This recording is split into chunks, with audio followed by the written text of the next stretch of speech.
기말고사죠. 기말고사가 뭐 한 3주? 이렇게 2주, 3주 이렇게 남았는데 이제 코앞에 왔는데도 우리가 이제 고3 같은 경우는 범위가 너무 극단적인 학교들이 많기 때문에 그런 학교들을 다 수업 시간에 할 수 없는 부분들은 이렇게 영상으로 대체를 하고 있거든요. 그래서 그런 부분들 감안하셔가지고 이제 참고를 좀 하시면 좋을 것 같고요. 어쨌든 빨리 수업에 들어가 보도록 하겠습니다. 자, have trouble ing. have trouble 뒤에는 동명사를 목적으로 취합니다. 무엇에 어려움을 겪다. 철자의 어려움을 겪는 학생들에 대해서 우리는 일반적으로 이 학생들 뭐라고 묘사를 하냐. 이런 학생들 나쁜 시각적 기억이 있습니다. 라는 식으로 얘네들을 표현을 하고 있습니다. 동명사를 쓰고 있습니다. 여전히. 마치 as if는 마치 이제 가정을 하는 거죠. 좋은 스펠링이라고 하는 건 보다시피 안에는 현재 시제를 쓰고 있지만 as if는 가정법도 쓸 수 있고 직설법도 쓸 수 있는데 얘 같은 경우는 가정법의 형태로 적고 있는 거고요. 가정법, 현재에 대한 반대이기 때문에 과거 시제로 쓰고 있는 거죠. 마치 좋은 스펠링이라고 하는 것은 기본적으로 이 사진으로 찍어내는 듯한 이미지 메이커를 마음속에, 머릿속에 가지고 있는 기능이다. 인 것처럼 시각적 기억과 비유를 해서 만약에 얘네가 스펠링에 철자에 문제가 있다면 시각적으로 좋은 시각이라는 기억을 가지고 있지 않구나. 이렇게 생각을 한다는 겁니다. 그래서 철자에 문제가 있는 학생을 우리는 시각, 기억에 문제가 있다, 나쁘다라고 표현을 한다고요. 이제 좋은 스펠링은, 좋은 철자는 마치 사진으로 찍어내는 듯한 그런 이미지 표시를 가지고 있는 것처럼 여겨지는 것처럼요 라고 얘기하는 거죠. 그죠? 그래서 결국에는요, 무엇보다도 우리는 우리의 눈을 씁니다.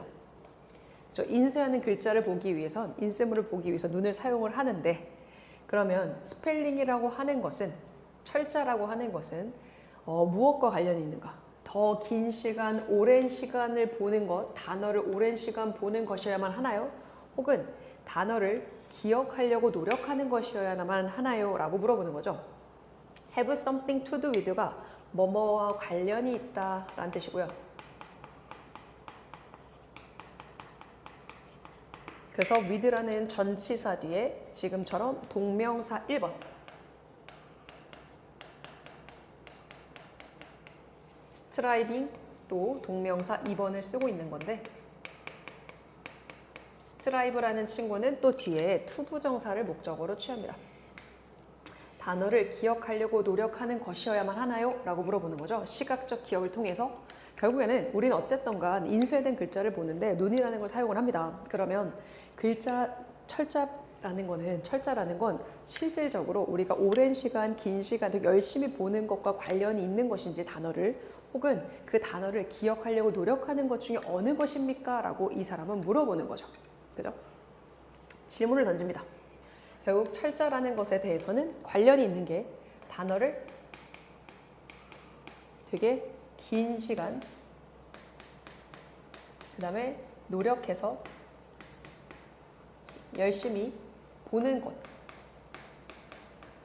요것이냐, 아니면 단어를 기억하려 노력하는 것이냐, 이 둘 중에 어느 것이냐 라고 물어보는 겁니다.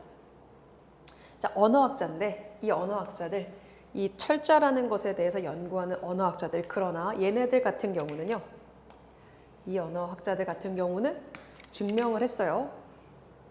이 인쇄되어지는 단어들에 대한 누군가의 기억이라는 것은요, 무엇과 관련이 있냐면 언어적 지식, 그리고 시각적 집중력, 언어적 지식과 관련이 있고, 그리고 요거는 여기 지금 제가 끊어놨죠.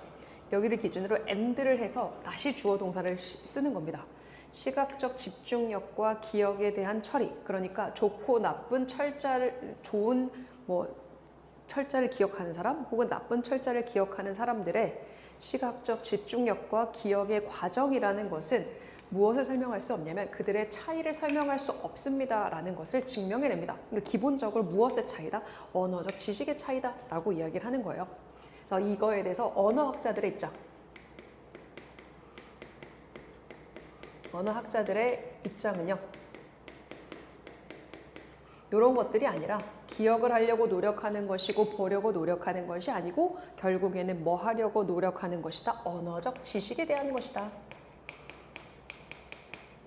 지식과 관련이 있다라고 이야기를 하는 거죠. 훨씬 더 언어적 지식과 관련이 있습니다.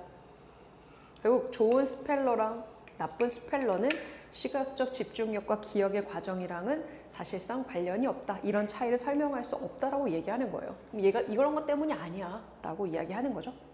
이 언어학자들의 입장은 그렇습니다. 되시겠죠?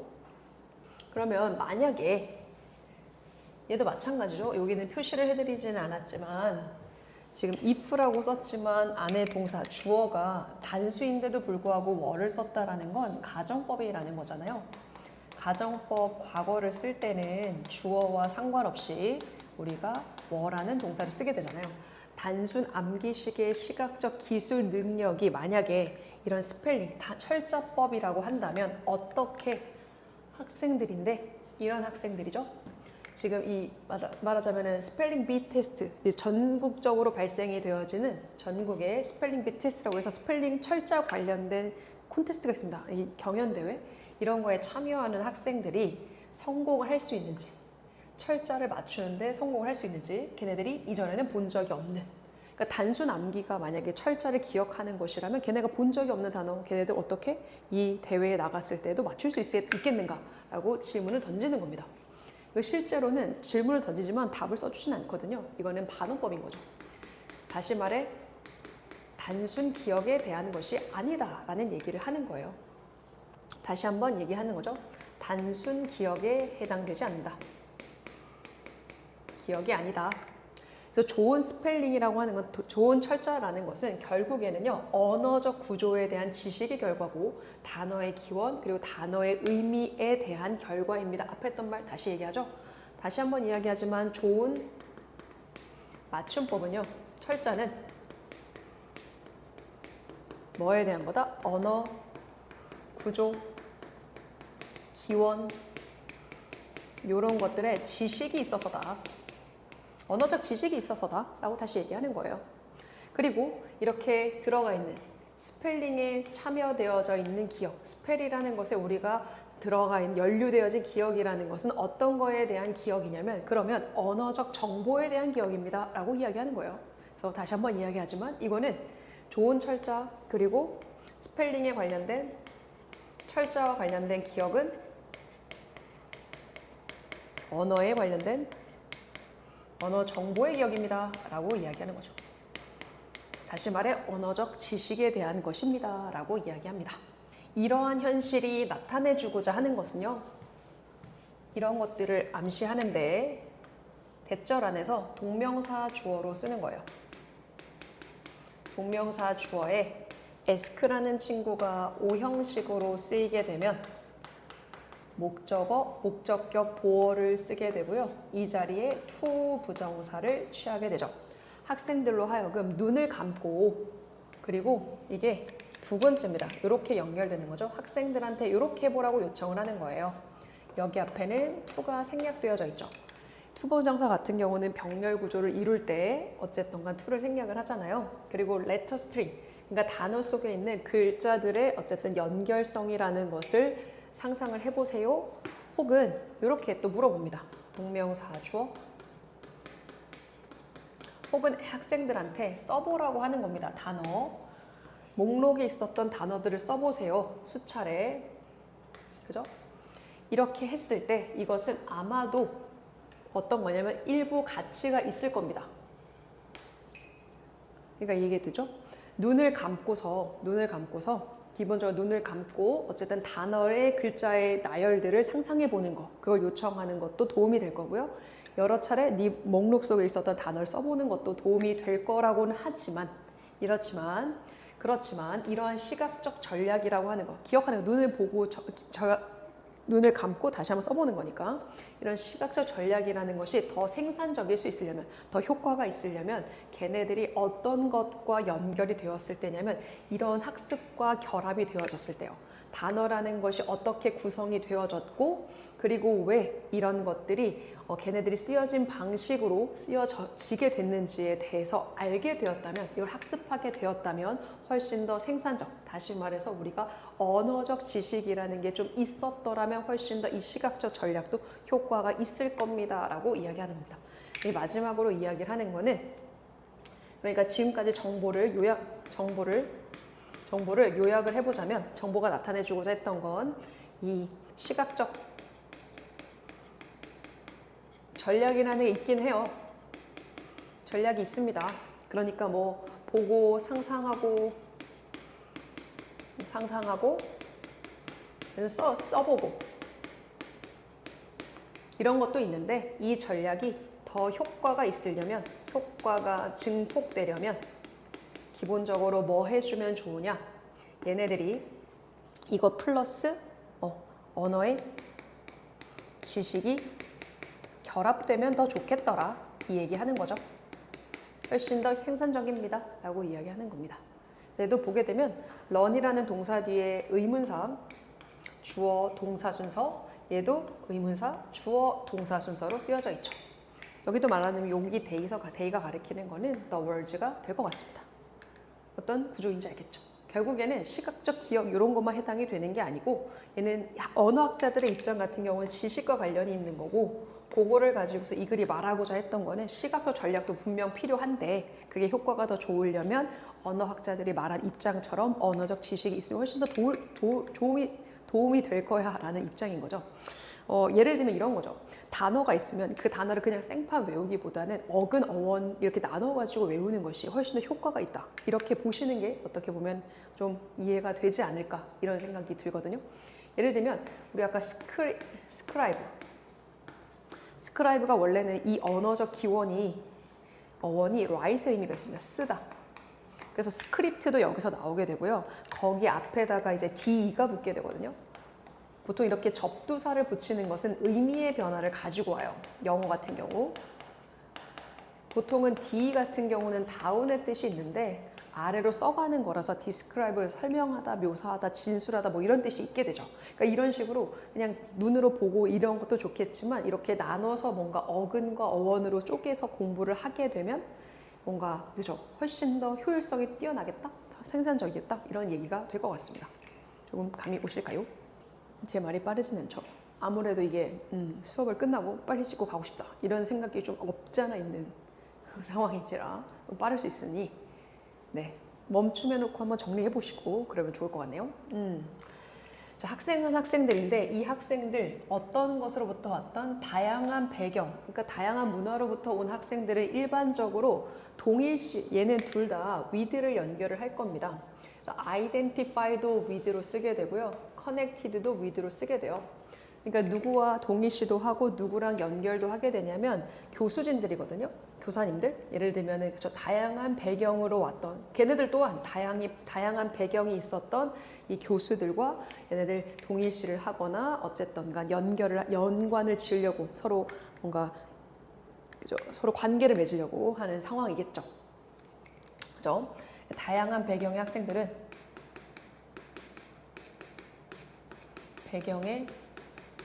학생들은 다양한 배경의 교수진들과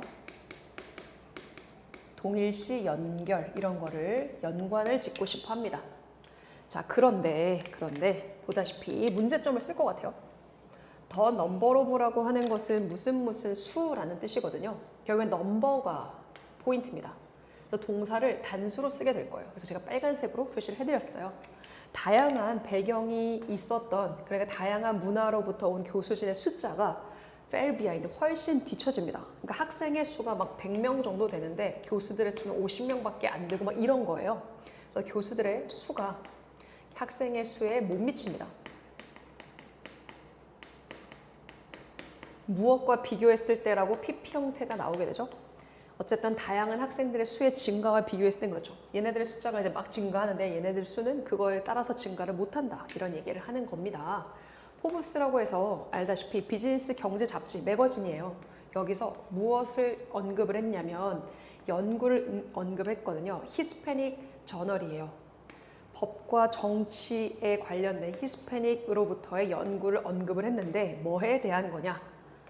리가딩이 혼자 쓰이면은 about과 같은 뜻입니다. 결국에는 minimum growth, 최소한의 증가거든요. 대학교 교수진의 숫자에 최소한의 증가가 있었다. 근데 유색 인종이에요. 그죠?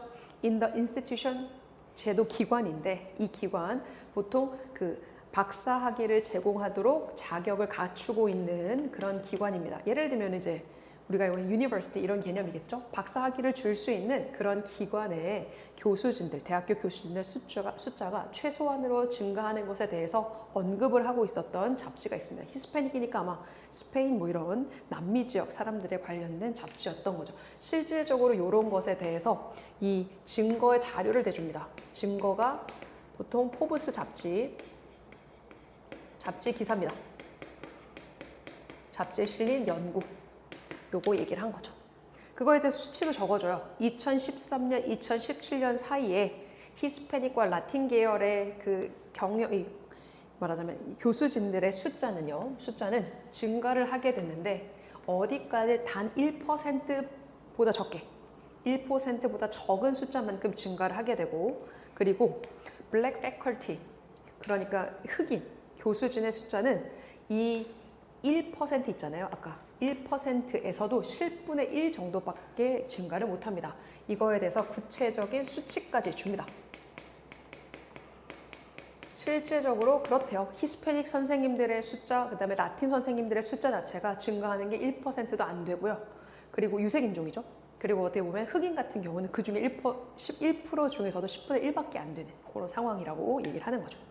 자, 여기서 끝나면 안 될 것 같고 그래서 여기에는 뭐가 있었냐면 대열이란 친구는 주어가 뒤에 있죠. 일부 조치들이 있었습니다. 그러니까 다양한 교수진을 고용하기 위한 것을 증가시키는 조치들이 있었던 반면에 이 아카데믹 파이프라인, 그러니까 새로운 교수진들, 유색인종에 대한 그죠? 교수진들을 모집하기 위한 파이프라인, 아카데믹 파이프라인 통로겠죠? 그 통로 같은 경우 여전히 제약이 있었고요. 그리고 이렇게 뭔가 고용하는 관행들, 얘네들은 어떤 현 상태를 그죠? 선호하는 이러한 관행들은 사람들을 고용하는, 리크루트하는 거니까 고용하는 것이 장벽을 만들게 되는데 이때 to는 전치사입니다. 그래서 뒤에 동명사를 쓰셔야 되죠. 되게 다양하면서 잘 대표할 수 있는 교수진이라는 것을 만드는데 장벽을 만들 수밖에 없습니다. 현 상태를 계속 고수하는 현재의 그 모집 관행이라는 것이 당연히 다양성, 그 다음에 잘 대표할 수 있는 교수진 이걸 만드는 데 장애가 될 수밖에 없다라고 얘기를 하죠. 기본적으로 이런 거에 대해서 문제가 있으니 이거를 고용을 지금처럼 다양한 교수진을 증가시키려고 하는 조치가 있어요. 조치가 있었지만 요거랑은 반대입니다. 조치가 있었음에도 불구하고 여전히 한계가 있는 겁니다. 한계. 제약점들이 여전히 있었고 그러다 보니까 장애도 있는 거죠. 그래서 지금 결과적으로 학생들, 특히나 온라인 플랫폼에 있었던 학생들 같은 경우는 어떤 거를 느끼냐면 소외감도 느끼고요. 환영받지 못한 것도 느끼고 고립되어졌다라고 느끼는 거예요. 전부까지는 아니겠지만 걔네들 선생님들 중에 대부분이 결국엔 most of their instruct라고 쓴 거거든요. 이런 거를 우리가 부분명사라고 하고요.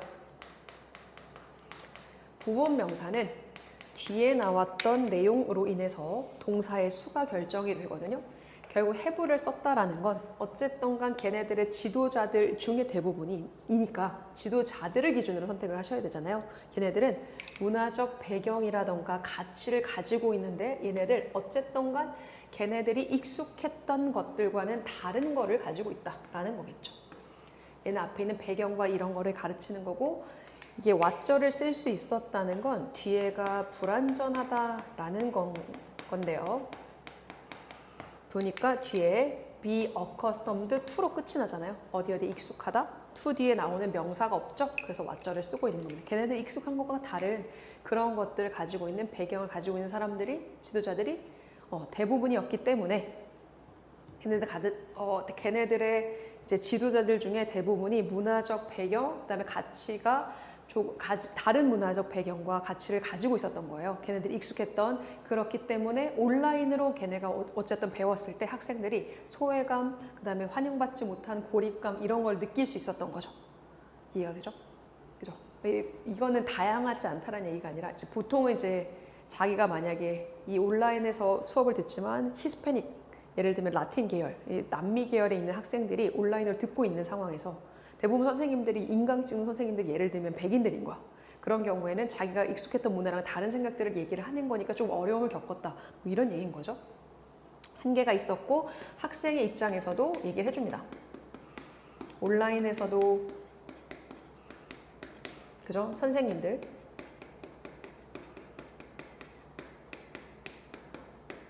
문화랑 가치가 다른 겁니다. 달랐다 이런 얘기 하는 거예요. 자, 일부 대학들은요 이제는 제공을 합니다. 훈련 프로그램을 제공을 하거든요. 그러니까 이런 편향, 말하자면 이런 교수진들, 스텝 구성원들의 편향이라는 것을 인식하고 그것을 다루기 위해서 훈련을 제공을 하고 있어요. 근데 이런 것도 이런 게 문제인 거니까 이거에 대한 또 해결책으로 훈련을 제공을 하기는 해.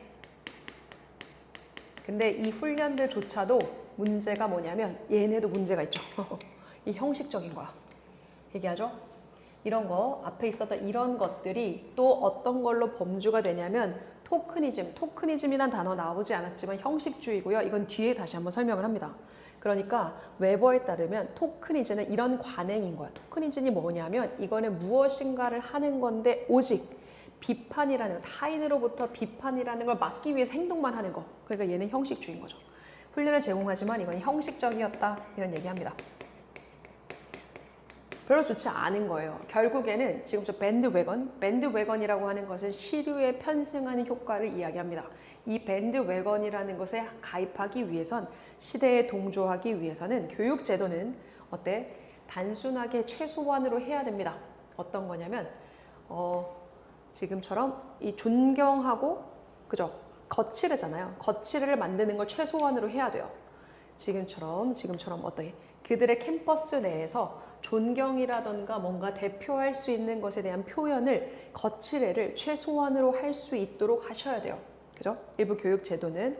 그리고 진정으로 내재화를 시키기 위해서 시류에 편승하기 위해서 지금처럼 어때? 다양한 인종들을 다양한 배경의 이 교직원들을 다 포용하기 위해서는 어떻게 해야 된다고? 이렇게 이 편향되어진 겉으로만 보여지는 모습들을 최소한으로 하셔야 되고 모두를 다 포함할 수 있는 진정한 내재화를 위해서는 every 뒤에 단수명사 모든 교육적 의사결정이라는 것은 이루어져야 되는데 이런 것을 보장하도록 하셔야 된대요.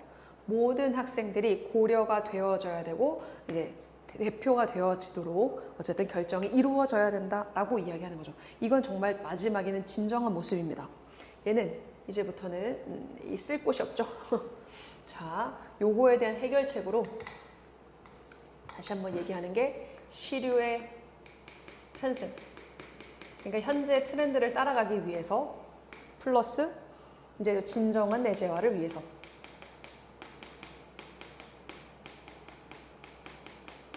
뭐 해야 되냐면 거칠애로 겉으로 보이는 것만 하지 마시라. 요거를 최소한으로 만드셔야 되고 얘를 위해서는 어쨌든 모든 학생들의 고려한 의사결정을 내려주시라. 이런 얘기하는 거죠.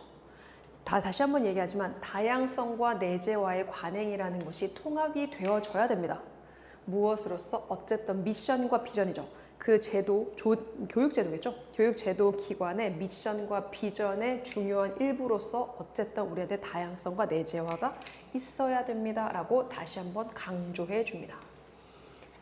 교육이라는 것 내에서 이걸 가지고 교육제도에서 그냥 제도가 아니겠죠. 교육제도 내에서는 뭐를 해줘야 된다? 다양성, 내재화 이런 게 필수다 라고 마지막으로 얘기를 하는 겁니다. 그래서 이 글의 주제는 첫 문장으로 가게 되면, 첫 문장이 아니라 문제 위로 보게 되면 다양한 배경의 학생을 위한 교육기관들의 노력, 그게 마지막에 쓰여져 있는 거죠. 밴드웨건 이펙트부터 해서 이제 시대 편승 효과를 위해서 어떻게 해야 된다라는 그 부분부터가 진정한 것이고, 앞에는 문제점이라고 보시면 될 것 같습니다. 자, 이거는 우선은 먼저 주제부터 보게 되면 미디어 중립성의 허상입니다. 미디어가 중립적이라고 생각하지만 그거는 허울에 불과하다, 뭐 이런 개념으로 보시면 될 것 같은데요. 닉 데이비스, 이 사람 어쨌든가 영국의 저널리스트로 상을 수여받은 사람이거든요. 이 사람 작가이자 필름 메이커였고요. 이 사람이 어쨌든 이렇게 불렀답니다. 그것을 이렇게 불렀대요. Greatest Blockbuster Myth. 현대 저널리즘의 거대한 신화, 블록버스터급 신화입니다 라고 이야기를 한 내용이 뭐냐면 이겁니다. 바로 뉴스 미디어가 보고를 하고 보도를 하려고 노력을 합니다. 뉴스 미디어가 뭘 보도를 하려고 하냐면 객관적 진실을 보도하려고 합니다. 얘를 대신받는 이제 뭐 가목적어, 진목적어 이렇게 보셔도 될 것 같고요. 앞에 있는 뭐 그 블록버스터급 신화를 보는 걸로도 보셔도 상관없고 그렇습니다. 어쨌든 얘가 말하고자 했던 건 이 표현이 무엇을 의미하느냐? 뉴스 미디어가 추구하는 게 결국 객관적 진실,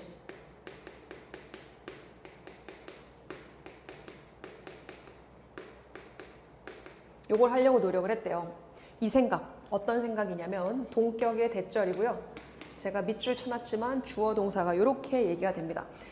언론인이라 함은 양쪽의 입장, 그 어떤 이야기에 뉴스의 양쪽의 입장을 보도를 해야 되는데 보스 뒤에는 복수 명사 쓰셔야 되죠. 그런데 그것을 동등하게 보도를 하셔야 되고요. 얘는 보도하다라는 친구를 꾸며주는 부사로서 1번, 그리고 부사로서 2번입니다. 부사를 쓸 때 전치사 더하기 명사도 부사의 기능을 하기 때문에 얘는 또 다른 부사로 쓰인 거죠. cool detachment, 되게 냉철한 분리, detach가 분리되어지는 거거든요. 이런 것의 관점으로 해야 됩니다라는 이런 생각은 깊게 우리 문화 속에 뿌리 박혀 있습니다. 그렇게 얘기하잖아요. 언론인이라 함은 공평하게, 동등하게 보도를 해야 되고 양쪽 입장을 같이 보도를 해야 되고 그 다음에 냉정하게 분리된 상태를 유지하셔야 된다. 요거 얘기했단 말이에요. 그러면 언론인들은 학습을 받습니다. teach가 사형식으로도 쓰일 수 있기 때문에 사형식으로 지금처럼 수동태가 되어지면 뒤에 목적어가 하나 더 남게 되죠. 이 생각, 앞에 있었던 이 생각을 학습을 받아요. 언제 그러냐면 걔네들이 훈련을 받고 이후에 그것을 상기시킬 때 무엇에 의해서 상투적인 관례로 이제 상기가 되는 거예요. 이 생각을 계속 상기를 받는 거야. 누구로부터 그러냐면 걔네들의 동료라던가 아니면은 선배들, 뉴스룸의 선배들로부터 상투적으로 이거를 계속 상기를 당합니다. 그래서 학습을 받는 거죠. 계속 이제 얘네들 같은 경우도 학습받고 약간 이제 뭐라고 하죠? 가스라이팅 당하는 거죠. 당하는 상황이다 라고 보시면 돼요. 이런 말이 있대요. 우리는 공평한 입장을 둬야 됩니다 라고 말을 하는 거죠. 마치 전체주의적 진실에 대한 전체론적 추구가 구성이 되어져 있는데 두 개를 반으로 나눠진 거잖아요. 이 두 개의 반을 구성하는 거예요. 근데 이 두 개의 반이라는 게 모든 면에서 항상 똑같은 상태를 유지하면서요. 그러니까 전체론적 추구로, 이거는 하나의 사례예요. 전체론적 추구라는 게 뭐냐면 양쪽의 입장을 이렇게 AA, 반반으로 정확하게 A, B로 나누는 건데 똑같은 상태로 나눠요. 그래서 모든 면에서 in every way라는 거는 이제 중간에 삽입된 거고 어쨌든가 얘네들 모두가 같은 상황인 거죠. 얘네를 동등하게 대우하는 겁니다. 그죠? 항상 진실에 대해서. 자, 그럼 이렇게 단순하게 하는 거야. 얘네들을 동등히 대우해야 되니까 얘 입장도 너무 단순하게 이렇게 현실에 대해서 이렇게 단순하게 이해를 하는 것은 결국에는 뉴스라는 게 어떻게 형성이 되어지냐면 인공적인 기준을 충족하도록 만들어지게 돼요. 이것 때문에 뉴스가 인공적 기준을 충족하도록 하게 됩니다. 얘는 너무 인위적이에요. A, B가 똑같을 수 없잖아. A라는 입장도 B라는 입장도 다 나눌 수 있지만 어쨌든가 한쪽으로 치우칠 수도 있는데 이런 거를 이제 동등하다라고 얘기를 하기 때문에 어쨌든 얘는 인공적으로 뭔가 조작이라는 게 들어갈 수밖에 없고 결과라는 게 왜곡이라는 또 다른 베일을 가지게 됩니다. 인공적 기준 충족, 당연히 왜곡이 생길 수밖에 없죠. 그죠? 다시 말해서 이야기, 그러니까 무엇을 벗겨냈을 때 관점이라는 걸 제거했을 때 스트라이브라는 게 빼다 벗겨내는 거니까 이거는 리무빙이에요. 리무브. 제거를 하는 거야. 관점을 제거를 했기 때문에 그러면 기본적으로 이야기라는 것을 감춥니다. 오히려 덮어버리는 거죠. 그죠? 오히려 그래서 왜곡이 생기는 그런 상황입니다. 그러면 지금까지 얘기를 했던 건 어쨌든 공평하게 보도를 하는 게 맞다라고 배웠는데 그게 아닌 거야. 이거 너무 인공적이고 그러다 보니까 왜곡이 생겨. 이런 얘기를 흘러가죠. 자, 균형을 잡는 시도. 그러니까 우리가 이야기의 양쪽의 입장을 이야기하면서 균형을 잡으려고 하는 시도는 객관성과는 관련이 없고요. 이거는 중립적인 입장과 관련이 있습니다라고 이야기를 하는 거야. 양쪽의 입장을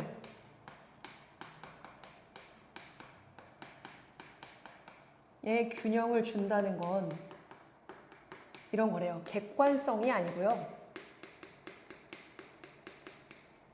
오히려 중립성입니다. 다시 말해 객관성과 중립성은 다릅니다. 이렇게 얘기를 하는 건데 근데 이것은요. 이 앞에 있는 요것은 그러면 이런 얘기하는 거야. 오히려 잘못되어진 이해입니다.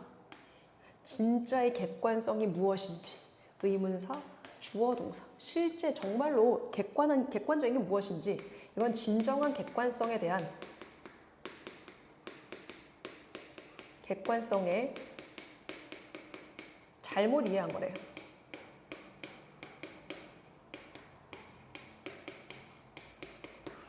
왜냐면 이거는 무엇과 관련 있는 거면 실질적인 거의 관계인데 그러니까 전체라는 것으로 접근하기 위한 전체로 접근할 수 있는 다양한 관점에 의존하는 현실이 있잖아요.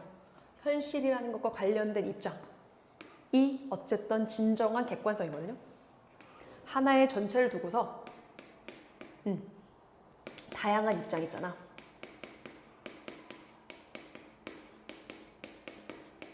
다양한 입장이라는 것에 의존하는 게 의존의 현실이 진정한 객관성이거든요. 근데 그걸 잘못 이해한 것 같습니다. 라고 이야기하는 거야. 괜찮을까요? 네, 이 입장. 진정한 객관성이라고 하는 것은 실제로 이겁니다. 하나의 전체에 접근하기 위해서요. 다양한 관점에 의존을 하는 거예요. 이런 거죠. 근데 이런 자동적인 반응, 어떤 거라는 자동적인 반응, 중립된 입장. 저널리스트들의 중립된 입장이라고 주장하는 자동적인 반응이라는 것은요. 실제로 어디에 기원이 있냐면 오래전에 이런 안전기제로서, 방어기제로서의 어쨌든 기원이 있습니다. 그러니까 우리가 중립성이라고 이야기했던 요거는요. 오래전 기제에서 기원을 찾을 수 있습니다.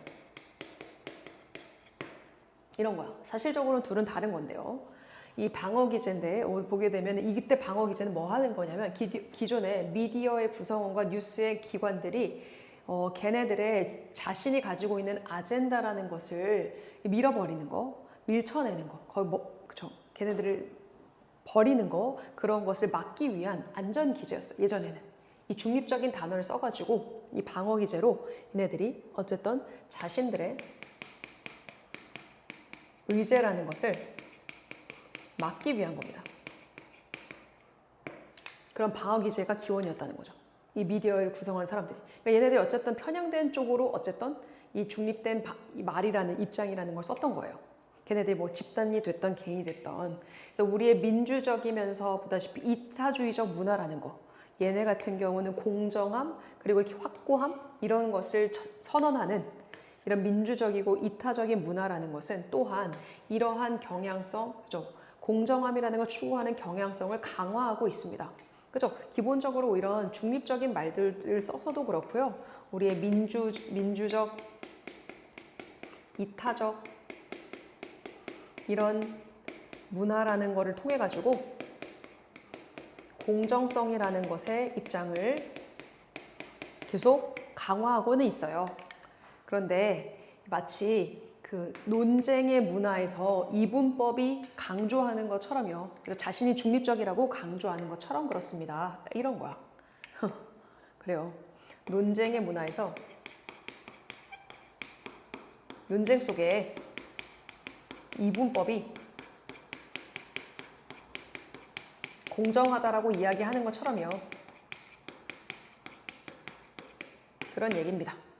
자, 결국에는 언론인들과 뉴스 조직이 뭐를 두려워하는 거냐면 얘네들이 이걸 두려워하는 거예요.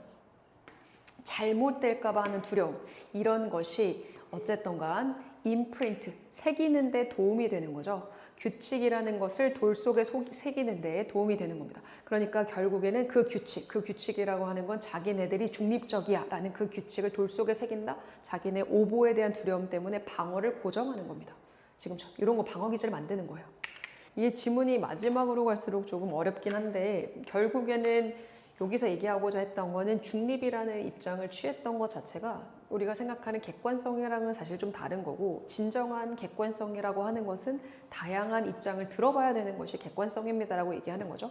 근데 중립적인 입장이라고 주장했던 이유는 기본적으로 자신들의 방어 기제였습니다. 걔는 자신들의 의제가 어쨌든 밀쳐지는 것에 대한 비껴나는 것에 대한 두려움 때문에 걔네들 방어 기제로 만든 거였고요. 근데 민주주의 어쨌든 이타주의라는 문화 속에서는 공정함이라는 것을 선언을 하기 때문에 얘네들 기본적으로 공정함을 추구하려고 하는 경향성을 강화시킵니다.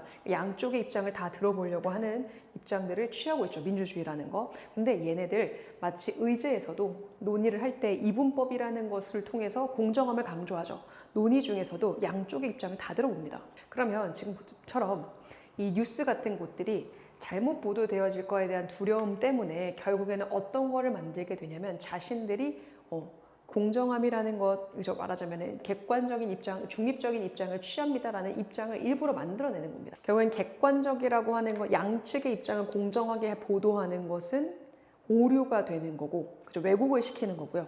다양한 입장을 전달하는 건 객관성이 되는 게 맞습니다. 근데 지금처럼 이분법적으로 딱 이렇게 이렇다라고 정당화시키는 것 자체가 언론을 오히려 왜곡시킬 수 있는, 말하자면 올바른 정보 전달을 할 수 없는 그런 상황이 되어질 수 있는 거다라고 보시면 될 것 같네요. 어렵습니다. 한번 정리 다시 해보셔야 돼요. 보면은 무심한 관찰자, 별로 생각 없는 관찰자들의 입장에서 봤을 때는 이렇게 열대우림, 동아시아의 열대우림이 12,000년 전에만 해도 뭐뭐인 것처럼 보입니다. 과거에 대한 약한 추측이죠.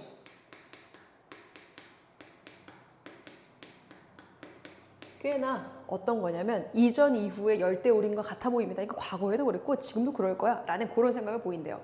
그러니까 말하자면 이런 거죠. 많은 야자가 있었고 가시가 뾰족뾰족한 생물들이 있었다. 낮은 이제 캐노피 같은 곳에. 그리고 이게 1번이고요. 그다음에 이런 것도 있었대. 되게 밀집된 나무들이 있었어. 모든 형태와 크기에 거의 하늘을 찌르는 듯한 이런 식으로 표현이 된 겁니다. 그러니까 그냥 되게 무심한 사람들의 입장에서 봤을 때 옛날에도 이랬을 거고 열대우림은 지금도 이랬을 거야. 약간 이런 입장인 거죠. 그러나 보다시피 이제는 연구자들의 입장이에요. 연구자들 눈에는 이 연구자들 뭐 하는 연구자들이었냐면 지금 이전의 숲을 이 화분의 분석, 말하자면 이 꽃가루 같은 것의 분석을 통해서 보는 거고요. 요거만 해당이 되는 게 아니라 여러 개 하셨어야 되잖아요. 혹은 땅을 파보기도 했고요.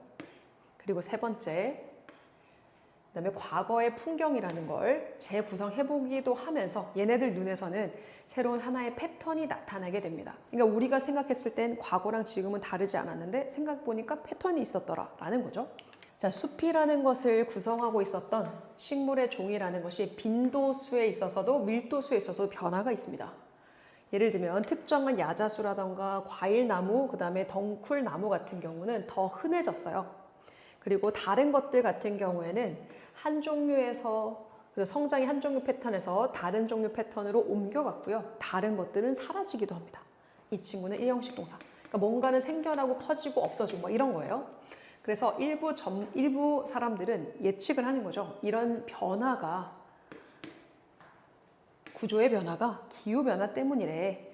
혹은 해수면의 상승과 떨어짐 이런 것 때문이래 라고 생각을 하는 겁니다. 되죠?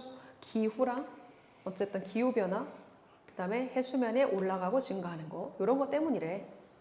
기후라는 것이 변화하고 해수면이 올라가고 떨어지고 이런 것 때문이래 이렇게 생각을 했던 거죠. 그리고 실제적으로 이 변화는 뭐와 관련이 없냐면 기후랑은 관련이 없었습니다.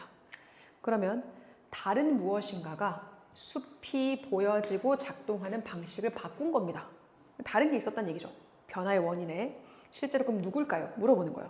그러니까 일반인들 눈에 봤을 때는 사실 다르지 않은 모습이 연구자들 눈에 봤더니 생각보다 변화가 있었던 거고요. 그 변화를 우리가 기후라던가 혹은 이 해수면 같은 변화로 봤는데 이런 게 아니라는 거죠. 오히려 다른 것에 있었다라고 이야기합니다. 이제는 그거에 대해서 나오겠죠. 우리가 이제 호모가 나오는 걸 봐서 인간이죠, 인간. 인간이 살았어요. 숲 안에 살았고 주변에 살았습니다. 그죠? 동아시아에 수백 수천 년 동안 전에 살았어요. 근데 그때 당시에는 생태학적 변화를 그렇게 많이 하지 않습니다. 걔네들이 살면서 그냥 있는 그대로 살았어. 그런데 만년에서 15,000년 전까지만 해도 인간이 이제는 뭐 하기 시작하냐면 특정한 나무를 겨냥하기 시작합니다. 그리고 걔네들을 선호하기 시작하고 그 음식들, 너츠, 리브들을 사용하기 시작하는 거죠.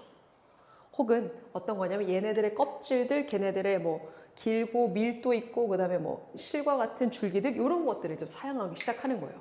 그러니까 뭔가 선호도가 생긴 거죠, 인간의. 결국 작은 뭐 덩쿨 나무를 움직이기도 하고요. 그죠? 덩쿨 나무를 이제 움직이기도 하고 그리고 경쟁이 되어지는 어린 나무들. 얘네 같은 경우는 걔네들이 그죠?